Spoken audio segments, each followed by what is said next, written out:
kapal. Yan po ang Siloam Falls Dako po, mga Kuya John's Adventure.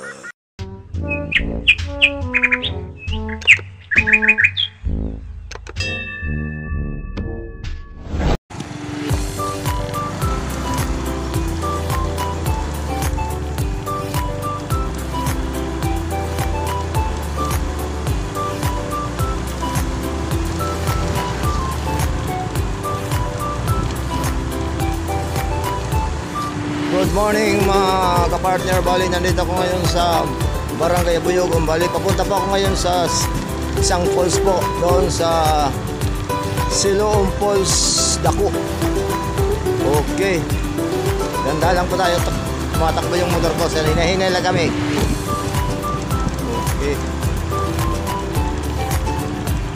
A few moments later.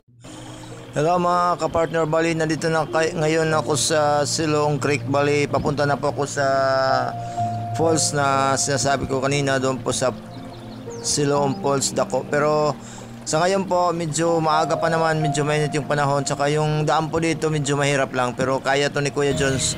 Bali, sa ngayon papunta na ako, dadaanan ko po yung isang falls dito, yung Siloam Falls Guti. Medyo malayo-layo pa doon sa Siloam Falls Guti. Yan na po. Yan na po ang Siloam Falls Guti. Pero hindi yan ang kuhan ko dahil doon pa ako sa unahan. Pupuntahan ko talaga yung Siloam Falls Dako.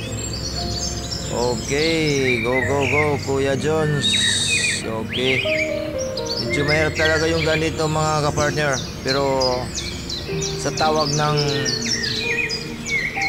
pangailangan ng ating mga viewers na makita yung mga gandang place dito po sa bayan po ng Burawin, gagawin ko po para sa inyo pong lahat.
Bali, nandito na ngayon ako sa Siloam Falls Dako, mga kapartner, no? Bali, nakita ko talaga, maganda talaga dito. Medyo ang problema lang dito, medyo madamo, yung masiot, yan. Saka, mga kapartner, nakikita po yung dito po sa panam po ng falls, medyo pwede mapaliguan, medyo malalim ng konti yun. Yan, pwede maligo, kaso nag-isa lang ako, bawal. Sana kung marami kami rito, okay, sana. Mga kapartner, no, sana po buong Pilipinas, buong mundo, sana po hinihiling po sana ingatan po yung ating kalikasan po, dahil yun po ang bigay ng buong may kapal, at saka para din makita nung sumusunod na henerasyon po.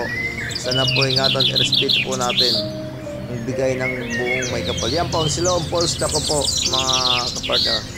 Shout out pala kay Harold Paminiano at kay GR Bantola, at saka sa lahat po ng mga kakilala ni Kuya John. Shout out po sa inyong lahat, lalo na dito kay Mary Jane Lanzang. Shout out sa iyo, sana nasa mabuti kang kalagayan.